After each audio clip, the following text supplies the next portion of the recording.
Hello friends, અનુસ કુકિંગમાં હું આજે લઈને આવી છું ભરેલા ભીંડાનું શાક. તો ચાલો સ્ટાર્ટ કરીએ. તો સૌ પહેલાં આપણે ચણાનો લોટ શેકી લેવાનો છે. ત્યારબાદ લોટ ઠરી જાય એટલે આપણે તેમાં લમ્સને તોડી નાખવાના છે. અને ત્યારબાદ મેં સિંગનો ભૂકો એડ કરી દીધો છે. ખારી સિંગ લીધી છે મેં અહીંયા. અને ત્યારબાદ આપણે લસણવાળું મરચું એડ કરી દેવાનું છે, જે લસણવાળી ચટણી ઘણા કહે છે તે. અને ત્યારબાદ મેં સ્વાદ અનુસાર મીઠું લીધું છે, હળદર લીધી છે અને 2 ચમચી ધાણા જીરું લીધું છે. તો ત્યારબાદ આપણે ખાંડ લઈ લેવાની છે. અને મેં અહીંયા લીલા ધાણા લીધા છે, તેને સમારીને ઝીણા ઝીણા એડ કરી દીધા છે. અને ત્યારબાદ આપણે ગરમ મસાલો લેવાનો છે, અડધી ચમચી, અને અડધા લીંબુનો રસ મેં અહીંયા એડ કર્યો છે.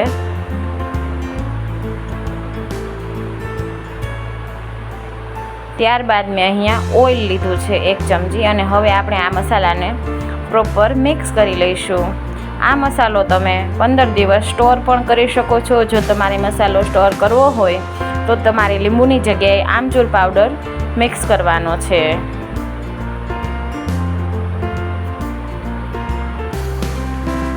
તો આ રીતે મારા મસાલામાં બાઇન્ડિંગ આવી ગયું છે. હવે આપણે ભીંડાને, મેં આવી રીતે નાનો સરસ ભીંડો લીધો છે, એકદમ તાજો, અને તેને એક સાઈડથી આવી રીતે કટ મૂકી દીધી છે. અને એક બટાકાની મેં ફ્રેન્ચ ફ્રાઈઝ જેવી ચિપ્સ પાડી લીધી છે, એકદમ પાતળી ઝડપથી ચડી જાય તેવી. તો હવે આપણે ભીંડાને ભરી લઈશું. તો આ રીતે આપણે મસાલો દાબીને ભીંડાને ભરી લેવાનો છે. ત્યારબાદ એક લોખંડની પેનમાં મેં ઓઇલ લીધું છે અને હિંગ એડ કરી દીધી છે. ભરેલા શાક બધા લોખંડની પેનમાં બેસ્ટ બને છે.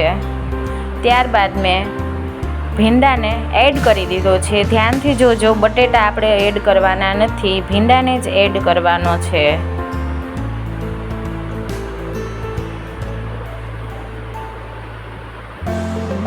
તો સેજ નીચેનો ભાગ સતળાઈ જાય ત્યાં સુધી આપણે તેને હલાવવાનો નથી. ત્યારબાદ આપણે તેને હલાવતા રહીશું. એ પણ આપણે ધીમે ધીમે જ હલાવવાનું છે. તો હવે મેં અહીંયા પેનનું ઢાંકણું ઢાંકી દીધું છે અને તેને હવે વરાળે થવા દઈશું. ત્યારબાદ બીજી પેનમાં મેં ઓઇલ લીધું છે, તેમાં હિંગ એડ કરી છે અને તેમાં આપણે બટેટાની ચિપ્સને એડ કરી દઈશું.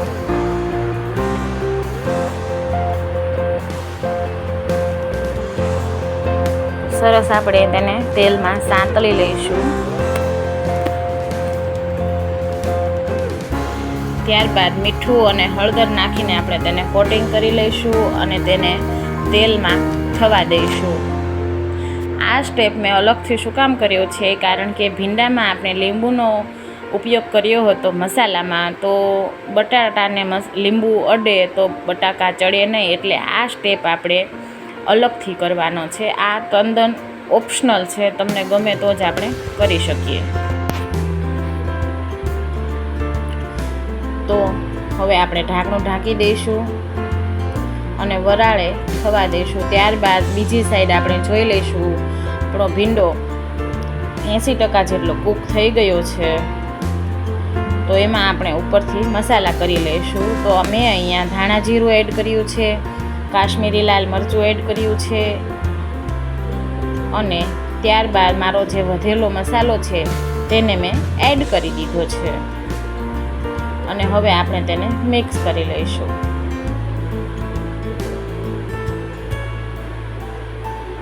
ત્યારબાદ એક ટામેટાની પ્યુરી મેં એડ કરી દીધી છે.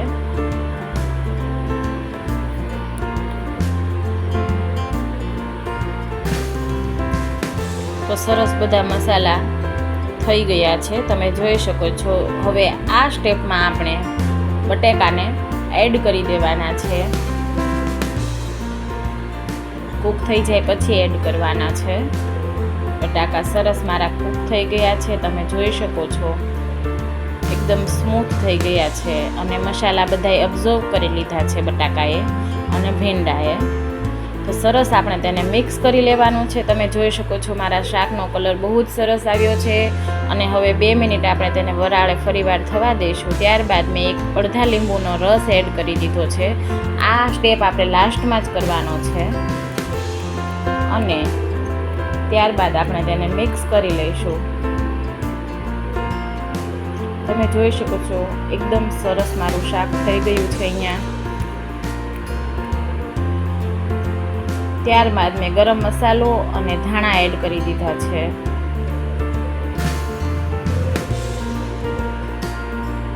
સરસ તેને મિક્સ કરી લઈશું. અને એક સાચી વાત કહું ને તો આ શાક બધાને જમવાની ઉતાવળ જ એટલી હતી ને તો તેનો વિડીયો ઉતારવાનું મારે ભૂલાઈ ગયું છે. એકદમ મજેદાર અને ટેસ્ટી ભીંડાનું ભરેલું શાક તૈયાર છે.